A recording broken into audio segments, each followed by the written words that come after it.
Welcome to the High and Love with Megan podcast with me, your host, Megan Cooper, a trauma-informed therapist, life coach and disruptor of wellness norms based in Brighton, UK. This isn't another nice-to-have wellness podcast.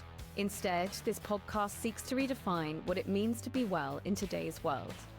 Here, we challenge the status quo, seek to reunite wellness with social justice and improve accessibility, diversity and inclusivity within wellness and beyond. As a listener, you are not here to passively consume. Instead, you are an ambassador for real, embodied, societal and systemic change in the world. As your host, I stand for radical self-inquiry and being able to have those confronting but necessary conversations so that we can remember our collective humanity at this time. We're here for the revolution and you've got a front row seat.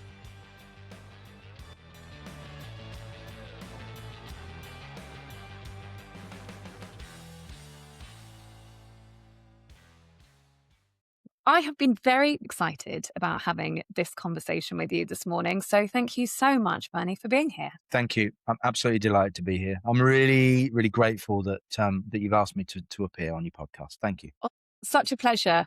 I interviewed Lewis a couple of weeks ago. I didn't actually know that you guys knew each other, which I suppose shouldn't come as a surprise, seeing as both of you do brilliant work within the same area. So obviously you're going to become pals, but I was absolutely delighted to see the social media posts that you guys have started doing together. It's absolutely fantastic. So yeah, just massive hats off to you, what you're doing. Lewis Wedlock and I have never met, but we're actually going to meet tomorrow. We've both been invited to an event at the House of Lords, so we're going to get to meet each other. But we do our kind of studio, if you like, for our memes and our creation it's his expertise, but we'll fire each other ideas across and then they become the memes that we've been sharing. And they've been, it's been really good fun. And it's interesting because there are a lot of people who do similar work to Lewis and I, but I don't necessarily know them and we haven't really connected like Lewis and I. Yeah. But I've never come across anyone with the same kind of viewpoint as me. We're almost identical and he's probably half my age. I don't know. But I mean, it's really fascinating that we kind of bridged that boundary, that we both are working with young men and boys in schools and we are both hoping to unlock the masculinities that we find ourselves trapped within and help young men to do the same. So it's been really great to see that. And I'm so glad you've interviewed him. I can't wait to listen to his podcast as well. When I found out that you knew each other, I was like, well, I'm going to have to get them back on together as well. I've loved watching it on social media. I'm enjoying this kind of emerging bromance. So thank you for sharing it with all of us. I've got a bit more life experience. I've got children of my own. I went through the whole dominance-based masculinity thing. And I think what Lewis brings to it is a kind of youthful idea, but also he's a much more academic person than I am. But obviously his book is very academic. He's got a background in academia. So I think we come to it from different but very complementary places. And yeah, that's been lovely. Right. Yeah. Talk about what we're doing. Right. Let's get stuck in. Every podcast I've seen, I've loved. So I can't wait to get into this. Oh, thank you. So your social media page is called What Makes a Man. What for you does make a man? Well, that is a challenging question. I think often we have this idea of masculinity, which comes from, Paul Cavell's research in Oakland in California in the late 70s, early 80s about the man box. And he kind of explored the reasons for violent crime and the fact that males perpetrate it largely. 95+% were being perpetrated by men. And he came up with the concept, him and his researchers, they interviewed thousands of men and found out that most of the men that were involved in that viewed masculinity as this set of rules that none of us signed up to. None of us even realize that we've absorbed this idea that we should always be strong, that we should always be powerful, that we should be leaders. We shouldn't be followers. We should be providers and not caregivers. And men should control women and men should dominate sexually. And men should only ever be heterosexual and then push back against anything that might be remotely feminine. So that's the man box that so many of us find ourselves in. So first of all, I think what makes a man is actually recognizing the fact that talking about the restrictions that other men and boys put on us as we are growing up forces us into this invisible cage that we can't see. Secondly, that shouldn't be something that we have to defend our position in it. It ought to be something that makes us go, I hadn't looked at it like that before. And you're right. I do care about the opinions of men and boys. I do feel like I have to behave in a certain way when I'm with certain men. I do have to feel like I have to peacock. And, when you think about the moment you go to secondary school, you start scowling, you'll want to kind of adapt your uniform so that you have a hairstyle that's still yours, and you have a backpack, and you have the shoes that are still represent you. So, but you're still kind of saying, look, I want to fit in, but I want to be a bit different. I want to rebel against the rules, but yet at the same time, I'm following other rules that I didn't decide. But so, and I think that's the second point, realizing that the man box that we sometimes put ourselves in without any willingness or consent is something that doesn't always help us. It contributes to us feeling unable to be vulnerable, to see even illness as a weakness rather than something that happens to all of the machines of our bodies. But we pretend that that's something that we can't talk about. And then, when we talk about the concept of male mental health, then has been a massive taboo for years and years and years. I think we're slowly coming out of it now, but I think what we're seeing in the kind of pushback against feminism is this kind of hyper-masculine version of what men should be, which is effectively cramming us back into the man box, removing our empathy and telling us we have to man up, we have to be strong. So for me, what makes a man is someone who can look at their situation and think, actually, maybe it's me that needs to change here. Maybe it's me that needs to push against these things. And maybe these old school notions of masculinity are not really that helpful to us. And they're certainly not helpful to women and girls, because they very often leads to oppression and suppression of women's rights, which is what we're seeing. And it has this idea of male supremacy behind it. And I think that we're all born in this world equal. And as we learn and develop, we pick up these ideas that anything girly is bad because of the man box thinking, and anything's masculine because that's the world we largely inhabit, built by and for men. I often wear a t-shirt when I'm working which says men of quality don't fear equality. And I think that for me, that sums up how we should be looking at ourselves as men, not the naturally dominant person. One of the inherent ironies about and the hypocrisies of the kind of manosphere is this idea that you're supposed to be a natural leader, that you're a strong, fearless man who's simultaneously oppressed by a feminism that's gone too far. Yeah. Pick a side, bro. Literally pick a side. You can't be in control and be a victim at the same time. It just doesn't. Then the whole, from people right at the kind of academic end of misogyny who are talking about, poor boys and saying these are the studies that are saying that boys are oppressed and that girls are doing better than men now, right the way down to all those men that shout into microphones. The central hypocrisy of what they're saying is that the natural order of things has been disturbed because we've let women have too much. Yeah. Well, which is garbage. It's utter garbage. All these lost boys reports, yes, boys may be struggling, but it's not because women and girls are succeeding in small parts of single segments of, say, academia or careers. Men and boys are struggling because masculinity hasn't really adapted to allow us to build balance into our relationships or build balance into the way we look at the world. And that is being absolutely divided by politicians globally. So what makes a man? Someone who's got critical thinking about the role harmful and unhelpful versions of masculinity create for us and everyone around us. So, challenging question. Challenge was very much accepted. So thank you.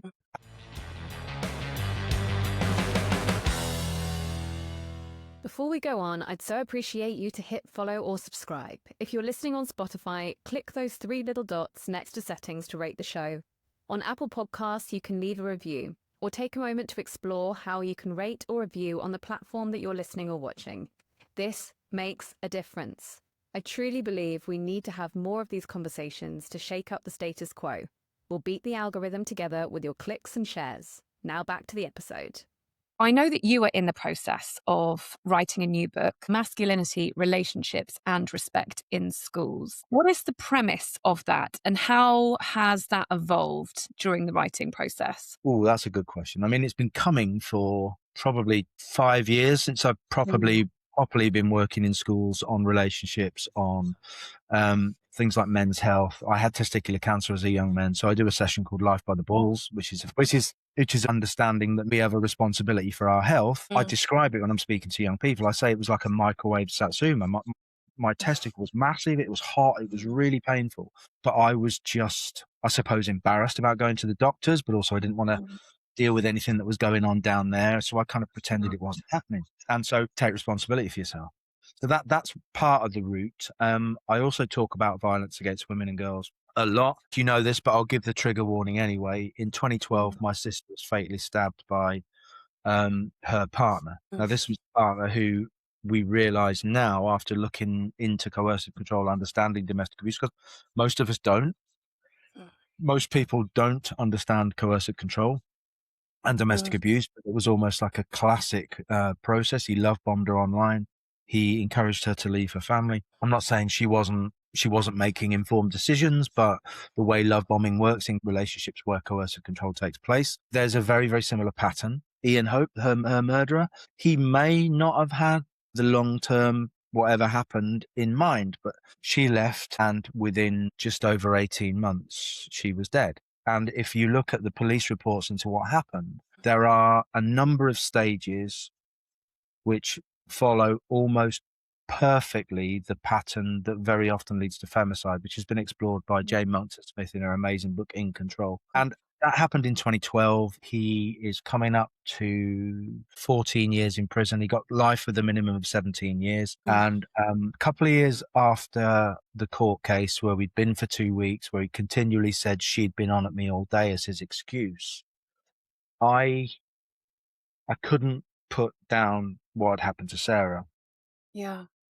Honestly, Sarah and I weren't very close. As adults, we went in completely different directions. I went to the northwest. She went towards the southeast. We kind of got on with our lives and would send each other birthday and Christmas cards and presents for the kids and stuff. But we were not close.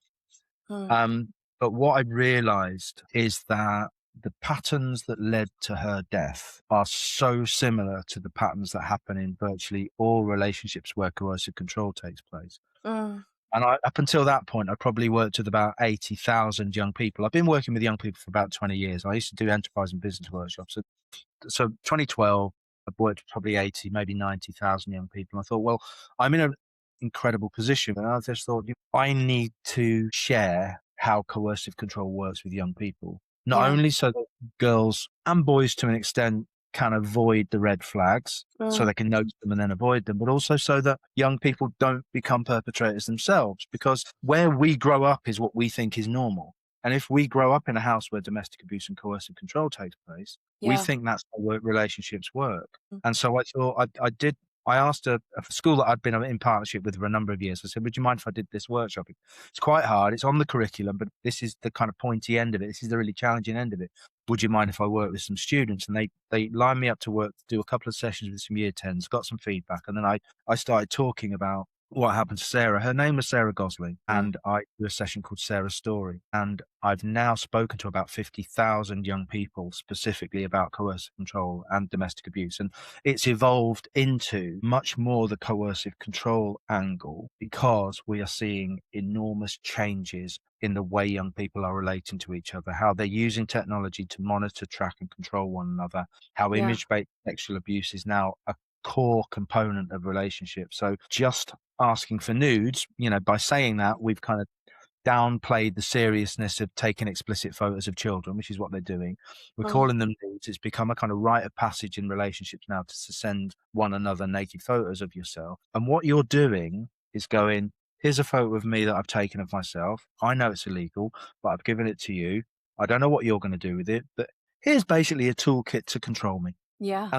And I think there's so, like when you're in a relationship with someone who's coercively controlling, you don't understand until you're at the point where you just think, I can't even make my own decisions anymore. I want young people to be aware of how the patterns of behavior happen and what's happening to them as a result of being in a relationship with someone who's coercively controlling. And the person that's doing it might not even realize that they are on the on-ramp towards domestic abuse and coercive control. But my mission is to make sure that every young person understands how those patterns work. The Youth Endowment Fund in 2024, they interview 10,000 children every year. They do an online survey, 10,000 young people aged between 13 and 17 every year. It's kind of like the state of kids in the UK is the kind of, it's not actually what it's called, but that's the kind of, and they look at education, they look at futures, they look at careers, they also look at relationships. And Children, vulnerability and violence is the section of the report that deals with this. And they found that of the 10,000 people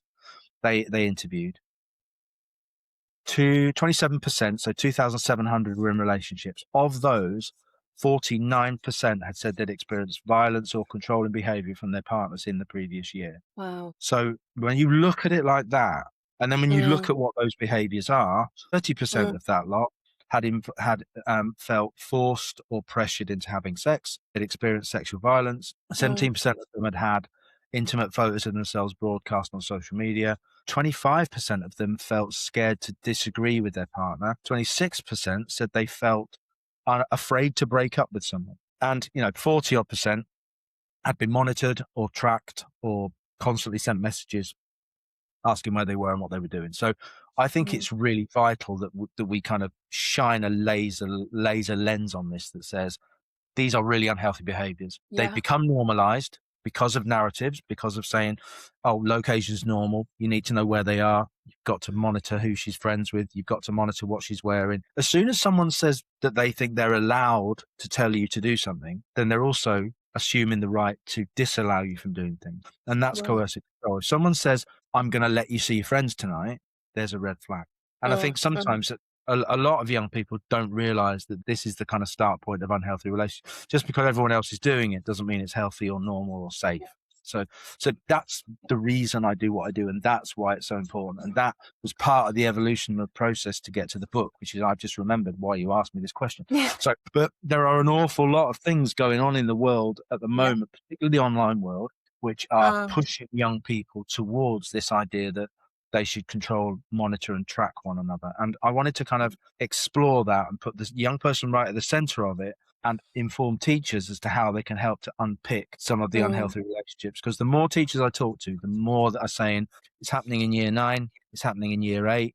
Young people are coming to me saying, I think I'm in an unhealthy relationship. And it's happening more and more. Virtually every school I go into is saying that year 8s and 9s are the places where lots of these relationship fractures are coming in. And they're realizing that they're in relationships that are really unhealthy. So that's the whole point of my book. I wanted it to be for parents as well, but I think I'm going to have to write another book for parents. But I think in terms of just for teachers to say, here's what you might be seeing, here's what they might be saying, here's where they probably got it from, here's how to navigate it. So things like feminism so far is something that a lot of teenage boys are saying. Girls have it easier than men. So again, that's coming straight from the mouths of those shouty pod bros saying that you are being marginalized because women are being promoted. They will hold on to this and they'll say, well, when we're talking about domestic violence, they'll go, well, men experience it too. So rather than focus on the fact that around 2 women a week are killed in England and Wales, they'll say it happens to men as well. So that kind of empathy response, they're lending empathy to a topic that doesn't really directly affect them and isn't the major area of crime that we should be focusing on, because that focuses on male behavior largely, the femicides that occur. What they're doing is lending empathy to a topic to disrupt the argument. And that what about that kind of stuff. So I'm trying to teach teachers what some of the background narratives and stories are that have led to that boy saying that in the class at that point, or that girl believing that feminism has gone too far, and actually just unpicking that a little bit and saying things like, why do you think that? Where's your evidence? Do you know how many countries in the world are actually equal according to the outline of feminism? Equality, politics, economics, society. Do you know how many? There aren't any. There's none. There's none. I was just racking my brain. I was like, are there any in the world? So yeah, not surprised. Nowhere. And if they are the core aims of feminism, not, then you'll hear, well, what about fourth wave feminism that believe men should die? You can backflip yourselves into all sorts of arguments, but the core aims of feminism is equality for men and women in terms of economics, politics, and society. And we've reached that absolutely nowhere in the world. Yeah. Yeah. In fact, I think there's only one parliament in the world that has more women in it than men. And that's Rwanda. And when you look back and ask why that might be, because most of the men killed 2 generations ago, or a generation ago, women had to take the wheel effectively. Once you start to kind of unpick things like feminism's gone too far and get to the core of this thing, that's where I think it's really important that we encourage, I call them empathy light bulbs, this kind of idea where they go, oh, right. So I'm just going to give you one more exercise that I do in schools. I've been doing in schools lately, which is about culture, and it's about street harassment. My start point is John Amaechi's quote: "Culture is defined by the worst behavior we tolerate." So in every organization, in every workplace, the worst behavior we tolerate becomes the standard. And that becomes a lowering standard because we allow misogynistic jokes, because we allow sexism. And that's how we end up with people like Wayne Couzens, and we end up with two coppers taking photos of women's corpses. And, that's how we get to that kind of thing in the Met Police.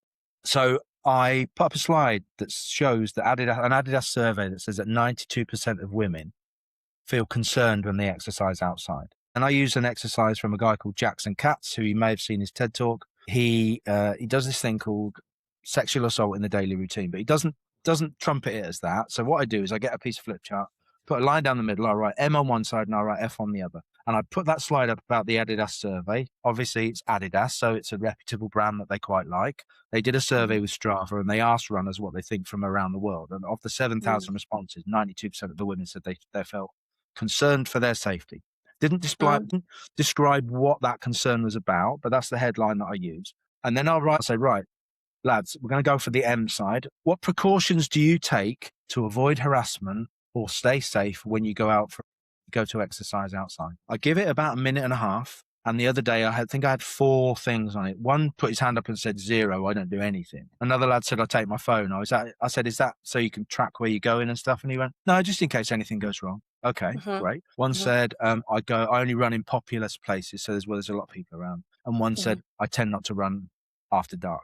So then I said, okay, girls, do you mind? These were sixth formers, 17, 18. So I said, right, girls, can you tell me what you do? And one girl said, well, I never exercise outside. But another girl then said, well, I only ever exercise with somebody else. And she said, I said there was a survey for the girls' guides that said 63% of girls don't use public transport unless they was, oh yeah, I don't do that either. And then one said, I wear baggy clothes. And I said, well, another one said, I don't pick the same route twice. I always go well lit. There was a teacher who was a runner at the back, and she was saying, well, I do this and I do that. And loads of the girls go, yeah, I do. Oh yeah, I do that as well. Yeah, I do that. I only wear one AirPod.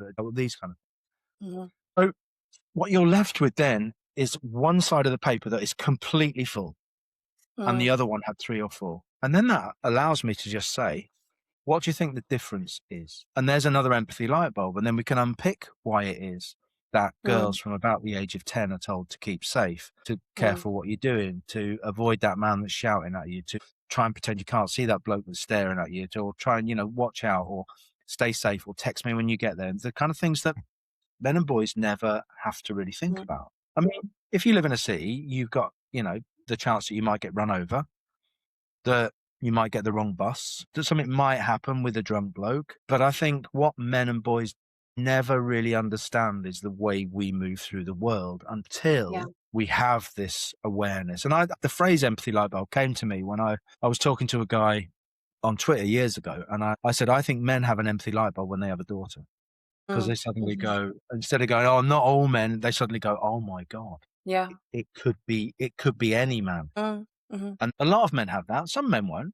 But that, I think, but what if they don't have a daughter? What if they never have a partner? So we shouldn't rely on that moment, again, for women to educate men on empathy and what their lives are like. I'm very much for proactive compassion, preventive compassion. So I'm trying to do it with as much care and support as I can for young men and boys, but I also don't shy away from challenging their behavior, because their behavior is a manifestation of stuff that they've taken on board, which they may not have intended to, but which they have. This has been a really big topic in our household over the last couple of years, increasingly. A friend of a friend last summer was stabbed to death by her partner. And ever since then, I have educated myself a lot more into the data and statistics that you named that I previously wasn't aware of. I knew that things were bad, but, the statistics that you have named there, especially in regards to young people, being experiencing coercion, experiencing violence, you can't argue with that data. And when I hear stuff like feminism has gone too far, the data speaks for itself. And you get mental backflips of men saying when the Office for National Statistics is a feminist organisation. Yeah, I know. Are you mad? Are you mad? How far can you run with that one? It's been a very alive topic in our household, increasingly over the last year. I've had so many conversations with my husband, like, these are things that have happened to me when I've been out running. Has that ever happened to you? These are things that have happened to me when I've been in the gym. Has that ever happened to you? These are things that I've experienced when I've walked home from work. Has that ever happened to you? These are things that I have experienced throughout my lifetime, full stop. Has that ever happened to you? And he is a man who is highly empathetic, very informed, very engaged in so many ways. But he was really shocked by the list of things that I, A, have experienced, and B, just kind of put up with, I guess, in daily life. I think that list that you named there is really important to recognize how much this stuff has actually been normalized. Two friends came over for dinner last week, and when they left, I just automatically went, get home safe. I was thinking, I'm a 37-year-old woman. Like, I'm still saying, get home safe, off you go. Yeah. But it's so normalized into our language and the way that we see the world, experience the world. And, I find it concerning, as a woman myself, but also for kind of, generations coming through. Yeah. What you've named there of what is happening to teenagers and the data that you named. I'm curious whether you feel social media is the predominant factor in how challenging things are, or if there are any other factors that you think have contributed to where we are. That is a really good question. I think the fact that we live our lives online, we all do now. I mean, from ordering shopping through to booking holidays through to entertainment. I mean, there's a tweet that's become a meme that said, how was your day looking at screens? Would you like to sit with me in front of a big screen while we look at our little screens? Then I think that kind of sums up our lives. I try where possible not to have my phone in the front room if I'm watching something on telly, but it don't always work. I try not to look at my phone first thing in the morning. I'll tell you one thing, if I look at my phone first thing and I go on Instagram or I go on social media generally, my writing will not happen that day. Yeah. Because my brain wiring is already gone. I don't have an extension span. It's gone. If I get up, make a coffee, sit at my desk, I can write for an hour without any hassle at all. And I've learned that about myself, but I forget it every single morning. Yep, me too. You're not alone. No, we are completely surrounded by it. And it can dominate our thoughts. It can dominate our attitudes. And, the way algorithms work, they drive whatever you're looking at. Mariana Spring, the BBC's correspondent who deals with conspiracy theories and basically social media, she spoke to loads of young people, and one guy, which became the headline, he said, it stains your brain. One day I was looking at dogs on skateboards, and the next thing I'm being showed violent murders and stabbings and men shouting into microphones. And in the University of Dublin, they set up 5 female accounts and they set up 5 male accounts on social media. And within 23 minutes, the male ones had all been sent misogynistic, violent or hateful content. The women hadn't. The women had been sent things like pop music, makeup videos, weight loss plans. So in terms of the kind of gendered and monetized experience, I think that tells you all you need to know, because women are being told you're not good enough, you've got to do this, and men are being told you should be violent, you should be abusive, you should be controlling. So I think that's one thing. I think there's definitely an angle on there. But I mean, look at history. How many mysteries and how many kind of crime dramas open with a dead woman? Yes. I was literally thinking this the other day. I've watched so many Netflix series recently involving the death of women. Yeah. And very often they'll be hunting down this wily serial killer who somehow becomes lionized. And this happened with the guy that murdered the 3 women with a crossbow a year and a half ago. He became called very quickly the crossbow killer. He killed Louise, Hannah, and their mother, Carol Hunt. And I can just remember a breaking news thing that I've taken as a screenshot, and I use it in my coercive control workshop. It said crossbow killer latest, manhunt latest. Police hunt man with crossbow. As neighbours say, he seemed like a nice, normal guy. This is in the middle of a manhunt. An editor has decided, on Sky News, let's put this out. Let's put this out. He seemed like a nice, normal guy. We normalize this violence against women and girls is quite often, made into this sensationalist thing. And again, like you said, it's just become completely normalized that detective shows are quite often about dead women. But we don't really explore what happens before they get to that stage. And there's often jealousy in there. There's often men's rage. There's often men being cheated on. There's often quite a lot of justification for the way men behave. And Mm, if you go back to the man box, men are not allowed to show emotions except anger, mm, which masculinity has really carefully redefined as justifiable rage. mm, mm. So we have a right to feel this one emotion that we've carefully rebranded as not an emotion, as justifiable rage for something that's been done to us because it's damaged our pride, our ego, our version of masculinity. Mm. So I think social media is pushing this, but I think it has a long history of the normalization of violence against women and girls. The fact that, what was she why was she out at night? What was she wearing? When Sarah Everard went missing, coppers in Clapham said women should stay indoors, which is Yeah. exactly what they said to women in Leeds when Peter Mm, Sutcliffe was murdering women in Leeds 50 mm, mm, years ago. So we haven't mm. evolved not only in our narratives of victim blaming, but also in the way that we deal with. Tell you what, how about keeping men inside for a bit? I Yeah. sometimes do that. I'll sometimes say, "What about a curfew for men?" And Mm, you'll get, What's not all men? Well, no. But say maybe by city, say on a Tuesday that week, men can't go out. On a Wednesday the following week, they can't go out. And maybe in a different area. So, that would just encourage men to go to different places. And I said, so we'll find out who they are then, won't we? Well, it's not all mm, men, though, So, mm, and just even that thought experiment that women should keep themselves indoors and lock themselves away from potential harm. But the majority harm doers have almost always proven to be serial killers or, serial rapists are men. But we don't deal with that because it's not all men. I yeah. always use that phrase where it's not all wasps, but we're scared of them. Yeah, You know, totally. we're scared of all wasps. We're concerned about Mm, all wasps, but it's not mm. all wasps that are going to sting you. The Yeah. same is true of women's experience of men.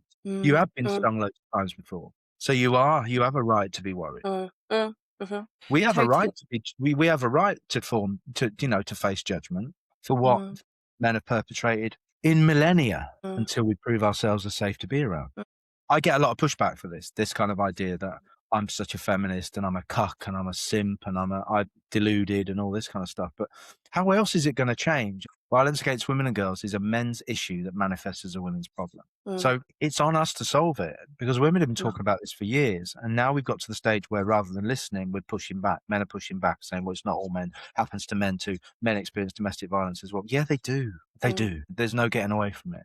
But the mm, statistics around it from the mm, Office for National Statistics in 2021 said that 92% of those charged, so not just accused, charged, they've gone to the Crown Prosecution Service with a police report and they've decided it's in the public interest and there's a likelihood of prosecution. 92% of people that are charged with domestic abuse and domestic violence are men, and 83% of them have been charged with it before. So mm, it's a repeat and escalating crime. And Ian Hope, the guy that murdered my sister, was one of those. And it was only when I was telling some young people this statistic that it hit me.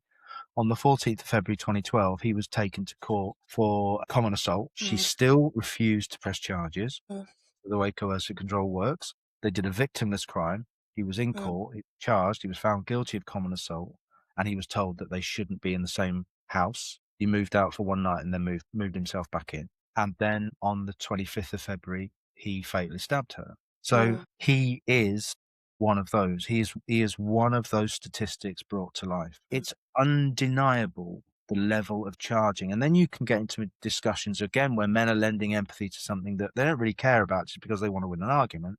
They'll say, well, men mm, don't report mm, because they don't want to seem vulnerable. That's the man box talking again. We're not allowed to be vulnerable. We're not allowed to be weak. We're not allowed to show that we are being oppressed by anybody. So, mm, if that's what stops us, then that's us. That's on us. It's mm, not anybody else's mm, fault.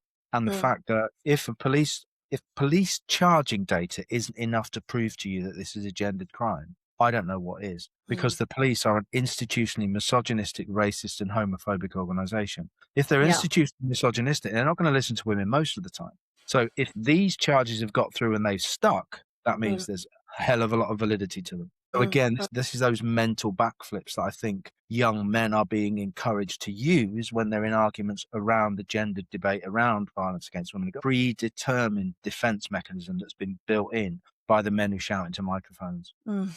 Yeah, Even the men absolutely. that talk very reasonably and very Mm, eloquently microphones about how mm, feminism's gone too far. mm, But the mm, message is the same. mm, Men and boys mm. are oppressed. because of women's experience. And it's not true. Absolutely. And it's so interesting, even in you citing what the neighbours had said about the crossbow killer. Now, he's such a nice guy. And I think that that's actually a really fundamental part of all of this, because it really feeds into the not all men. Yeah, but it's even the nice ones. The nice ones can get a crossbow and kill 3 women. And I think it shows. Because she finished with him. Because Yeah. she finished with him. Yeah. Yeah. Insane. So we can't have this block, one of the good ones, one of the nice ones, because we can't differentiate in that way. That the statistics show that that is not even the case. One of the key things about coercive controllers is they control everything. They control their own image first. So when someone says, I'm getting controlled, I'm getting abused, I'm getting shouted at, so that I'm walking on eggshells, and they'll go, what, Dave? No, he's lovely, he's nice.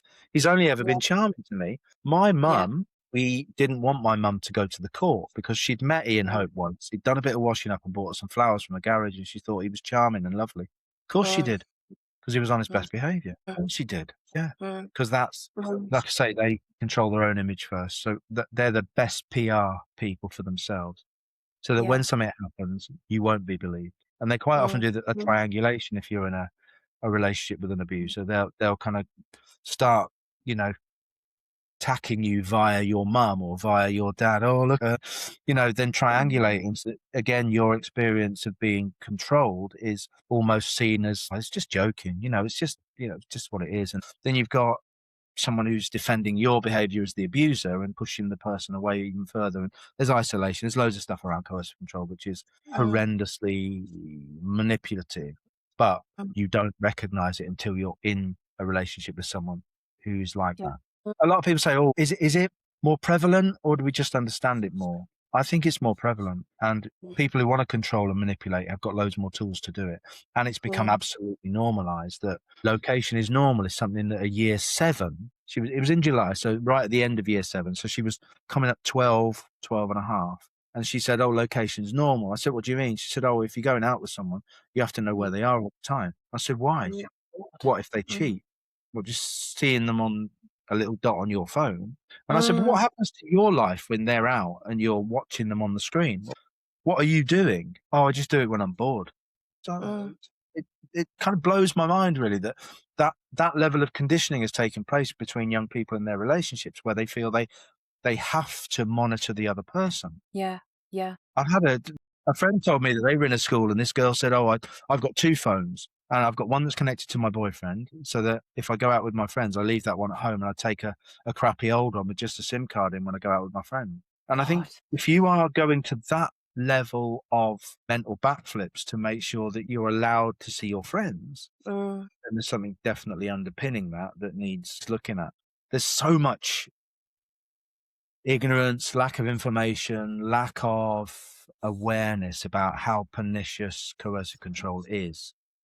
In a survey done by Women's Aid into influences and attitudes, 21% still say men show their love through jealousy. Well, jealousy is just another word for control. My mum had this idea that it was a crime of passion, the reason Sarah was killed. But I think that's partly because she couldn't get her head around what had actually happened and wanted to find a reason that she understood. But this kind of Victorian idea that, I loved her so much I locked her in the attic, these kind of mad ideas that men have always used to justify their rage and their violence and I'm so jealous I couldn't control myself. Yeah, you can. You can control your temper. And that's another thing, when they give abusers anger management training, you're helping them to get better at it.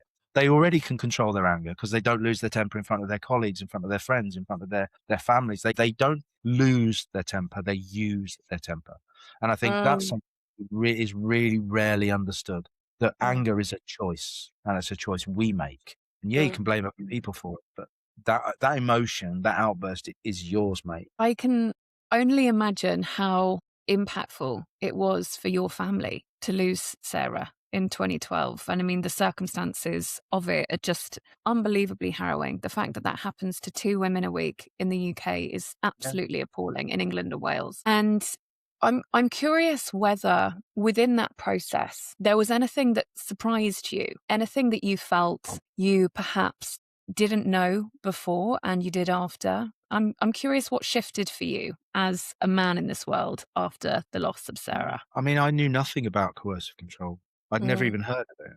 I knew nothing about domestic abuse. I yeah. was like everybody else. Oh, it happens a bit, but it's behind closed doors. Mm, It's just one of those things. And I think we're led to believe that it's the bloke in the white vest who loses control or knocks her about a bit when his football team mm, loses or when he comes back from the pub a bit drunk during the World Cup or whatever. Nothing could be further from the truth. And coercive control is an absolute set of tactics and behaviors that it's almost like the abusers go to a university to learn exactly how to do it mm, because it is such a pattern and it is a repeat and escalated pattern that gradually makes the victim survivor smaller and smaller and smaller. And it mm, starts with isolation. It starts with love bombing. It starts with making it seem so amazing that this person just gets me. They want to move on really quickly. They want to move in really fast. They're amazing. They're great with my kids. And oh, it's mm, just brilliant. And then all of a sudden it's, what do you speak to your mum 5 times a day for? Don't tell that old mm, bag everything. I don't like it when you go out with those friends. You always come back a bit weird. And I don't like that friend of yours. She's a bad influence on you. Just you and me mm, against the world, babe. And suddenly your life becomes really small. And then you get ripped off on eBay and they go, I'll tell you what, I'll look after the money now. I'll look mm, after the money. You can't be trusted. You're an idiot at maths. You're rubbish. Gradually your confidence gets eroded. And then it's suddenly, what do you need shoes for? And mm, your world becomes tiny. I'm not getting up in the middle of the night. They're your kids. You wanted them. I didn't want them. So tiredness, lack of sleep, lack of resources, lack of friends, lack of family contact. All of that serves to make your life so small. And if you are abused by a controlling person, you end up, I've called my workshop, Look What You Made Me Do, because everything that mm, happens to that person is flipped around and gaslit into them thinking it's their fault. So by the end of a year, you are then controlling your own behaviors so that you don't upset them because you've been told you're the problem. And that internalized control is what makes coercive control such a pernicious and dangerous psychological toolkit mm, because it can affect your weight, it can affect your friends, it can affect your health. They'll restrict your calories. Oh, you're looking a bit fat. You weren't like that when we first met. I think let's restrict your calories and I'll give you mm, this amount of money, but only that amount of money just so you can get formula for the baby. That kind of stuff. That kind of tiny little breadcrumbing of ideas. And I think it's, if you want to understand it, there's a brilliant novel that I've just read called The Names, which is an incredible exploration of the power of coercive control and domestic abuse and how to break the cycle. It's mm, just one of the best books that I've ever read. It's amazing and it really, really covers it brilliantly. Another mm. one is this, Brutally Honest Oh, by I hadn't Mel B. heard of that. This is Scary Spice's experience out the hands of an abuser for 10 years. And I always say, if it can happen to Mel B, if it can happen to Scary Spice, it can happen to anybody. She Mm-hmm. started out with millions in the bank. She ended up leaving with her Mm, kids and the car with about $800 in the bank after living with a guy that was basically a coercively manipulative and abusive man. So mm, horrific. mm, And that she really outlines in that. She's a mm, Women's Aid ambassador now, like a global ambassador, and she mm, outlines how it happens, and it's incredibly powerful. It's an mm, incredibly powerful piece of work, and you really understand mm. how pernicious it is and how slowly it happens, and then all of a sudden you can't do anything without consequences. Terrifying. I'll have to look up her work because I didn't actually know that aspect of her story. Get my hands on that book. I wanted to ask you. I suppose I see there's a right old ecosystem that seems to be apparent at the moment, where you've got the Andrew Tates of this world saying the loud, horrendous stuff, Yeah, and then you've the kind of what I see or what are being called the Trojan horses, kind of normalization of the same kind of rhetoric, but in a way that is a little bit under the surface. What I mean yeah. by that is kind of, Stephen Bartlett, Oh, yeah. CEO, etc. There's been a lot of clips going around of the types of things Yeah. that have been coming in his conversations in a nice serene studio, flirting with the idea of should we interfere with men's loneliness and things like that from Hey, a kind of thanks, I'm saying a girlfriend. profound Weird. thing. Yeah, Yeah, yeah. exactly. And Gileadization of the world. yeah, totally. It is like this Trojan horse, the same stuff, wearing a cloak, plus then the stuff that's presented within the newspapers. Like I saw you and Lewis had done a skit on how men are being silenced and, you know, things like that. And altogether, it's working as like one big ecosystem in a way. I'm curious, how do you see this happening? I think I mentioned this just now, but I get a lot of pushback from this. I call it manufactured male victimhood. And this is not me saying men and boys themselves are going, oh, this is terrible, I'm getting victimized. What it is strategic. And you're right, there's an ecosystem around this. And it is this poor men and boys, men can't do anything. It's time to start mansplaining again because men have been silenced. Have they? I don't think so. I mean, I'll tell you when we saw it most clearly. And it was when the Violence Against Women and Girls strategy was being launched by the government. Yes. I ended up going on the radio a couple of times talking about the Violence Against Women and Girls strategy. Loads of money behind it, loads of focus on three main areas. One, tougher punishments for perpetrators that are found guilty, better support for victim survivors, education, preventative work, helping young people to understand relationships and unhealthy versions of relationships in PSHE in schools. What did we see in the papers? What we saw was Camilla Tominey writing in the Telegraph saying demonizing a generation of boys is not going to make happier men. BBC said that teachers to target misogyny in classes for boys. So what happens is we've got the first time a strategy rushed out right at the end of the year because they wanted to say that we said we'd get it out in 2025. They rushed it out. But what the PR machine behind it, I don't know whether it was initially the kind of stuff that was going out molded by what happened with adolescents earlier in the year and the press release went out. That immediately became boys are the victims. So that's what I mean by manufactured male victimhood. So we've got a strategy against violence against women and girls about how we're going to support women and girls, how we're going to make that 1 million reports of violence against women and girls reduce and how we're going to hold people accountable for that. It suddenly became, no, we're talking about boys. We're talking about boys being told they're toxic. That's another. Told they're toxic. That boys are going to be shamed and embarrassed into treating women with respect, which is utter garbage. I've worked on PSHE and RSHE in schools. They have to be designed in a specific way. It has to be equality first. It has to be balanced. So this idea that we're going to teach teachers how to identify misogynistic boys and grab them out, it's an absolute load of bullshit. And what it means is then instead of talking about the scale of violence against women and girls, we're talking about poor boys. And that is a perfect example of how the ecosystem works. We've got journalists who want to maintain the status quo, who want the rage bait, who want people to click. I've been on Facebook, seen some of the comments on there. And it's like they're just repeating the same stuff over and over again.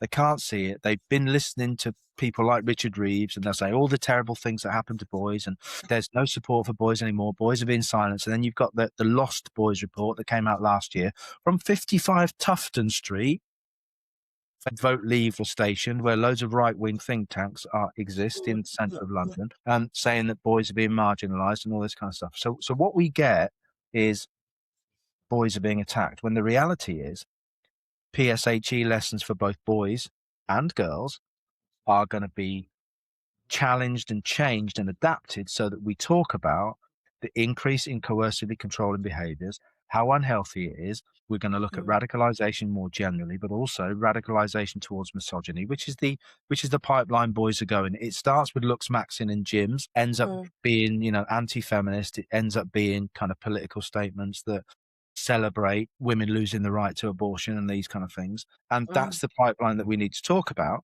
not to demonize boys, but to educate everybody. I think that's the perfect example of how the ecosystem works to center men in an issue which is not about men. Well, it is about men and men's behavior, but what we're doing is making them the victims of something which is a strategy to make everyone safer. Yeah. And that's how it gets derailed. And that's how it's such a difficult thing to navigate when we're talking to young people about it, because they've taken on those messages. They have them in defense built in, which is almost like a Pavlovian response. Masculinity, you're talking about toxic masculinity. It's almost like we need to get, what about men? What happens to men too? There's like a series of things that come out the moment we open up the debate around it. So that's why I want this preemptive compassion, this idea that, stuff's not great for men and boys. Stuff's not great for women and girls. Let's look up. Let's look at the features within which we operate. That means if you have a traditional version of masculinity, you can't now be a sole provider for your family.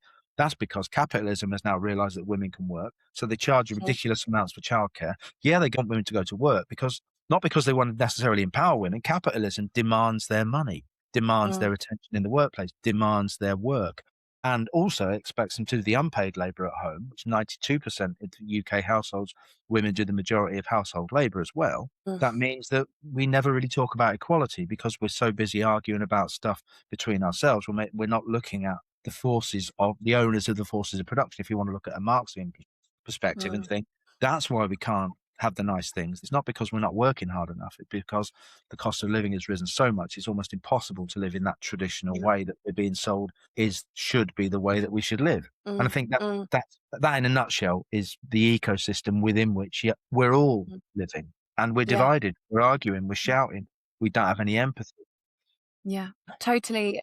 It really just underpins how systemic all of this is. The interplay of hyper-patriarchy, hyper-individualist, capitalist culture, as you've mentioned, cost of living crisis, all these things that impact us on such a systemic social level that it's all so inextricably linked. Yeah. Sometimes I look at these statistics, sometimes I go online and see some of the stuff that comes out, whether it is Andrew Tate, whether it is someone saying something shitty into a microphone. Sometimes I find that I can lean into despair around how things are feeling. And I'm curious for you how you envisage us moving forward and how you maintain hope at this time. I think when you look at surveys that say 1 in 5 boys think Andrew Tate's great, 4 in 5 boys think he's an arsehole. And when I'm speaking in schools, and I speak to a lot of people, I spoke to, I think, 20,000 young people last year.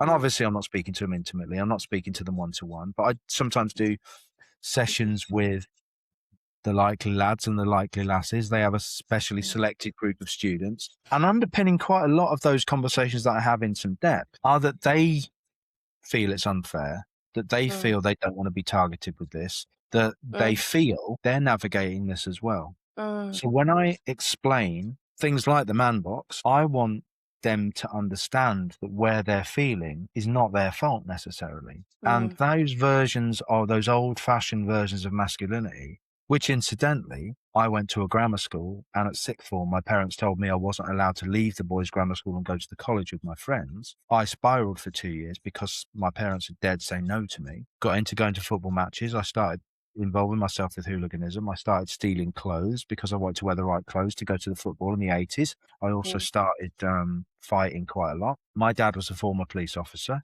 So you can imagine, I was spitting out all this anger, this aggression, venting, trying to be the hardest, the coolest, have the nicest clothes, all of the stuff that the man box told me I should be doing. I ended up with an E and a U at A-level from the school that my parents moved to get me into. And I absolutely damaged myself in so many different ways because of what I thought was justifiable rage because I'd been told no. And when I understand that, when I tell them that, and when I show them this idea, I use a kind of visual metaphor quite a lot. So I'll get this kind of little glass Tupperware and I'll say, got to be strong. You're not allowed to be weak. Can't show emotions except anger.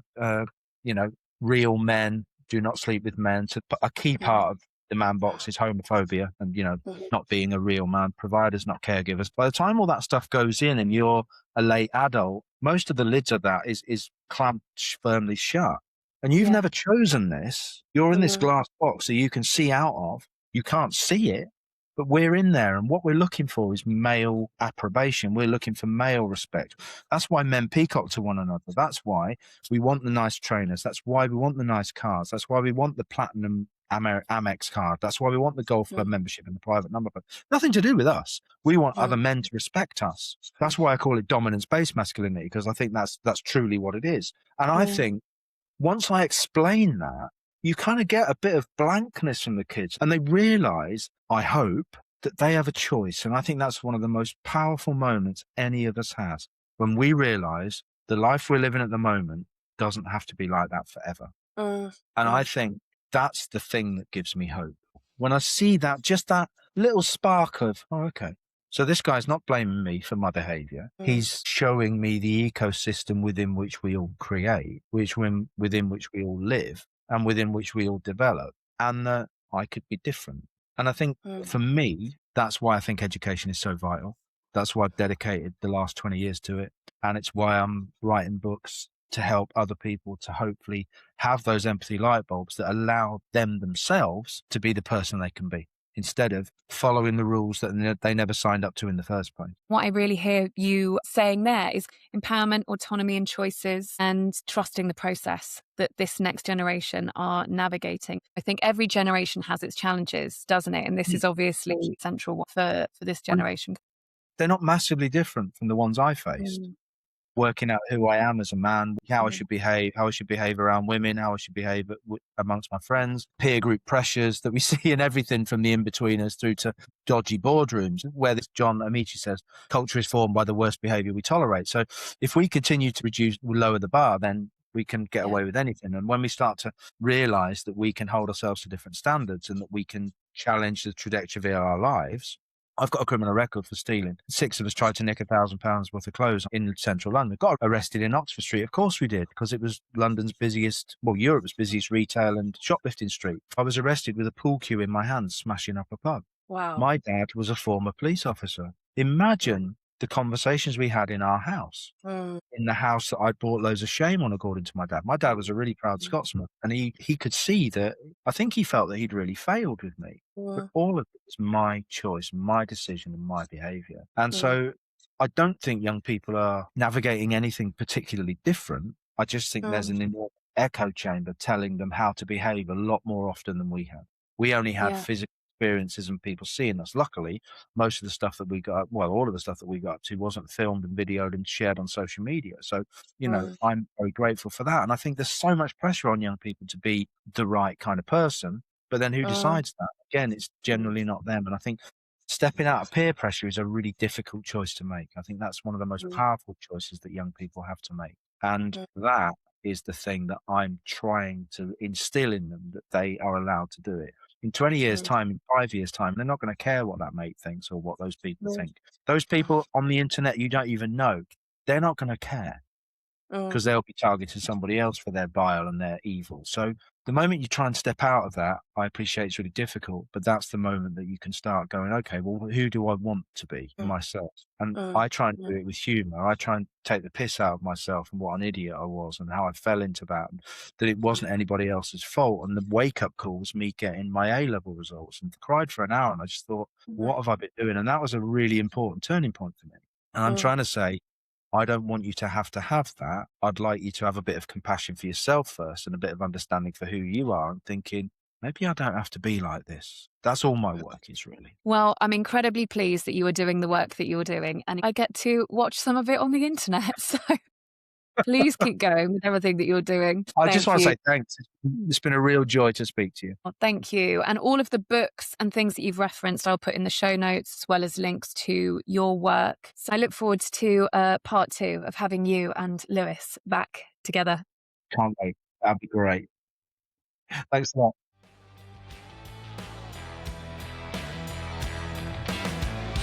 Thank you for listening. It's great to have you with me on this journey towards higher love for all. Our time is our greatest commodity and gift, so thanks for investing it in yourself and sharing it with me.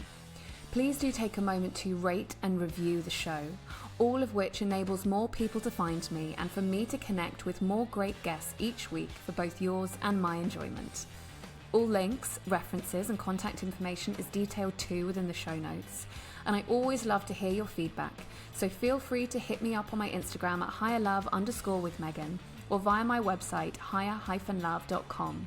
Send your takeaways, and if you enjoyed this episode, please share or send on to someone else who would benefit. Until next time, big love.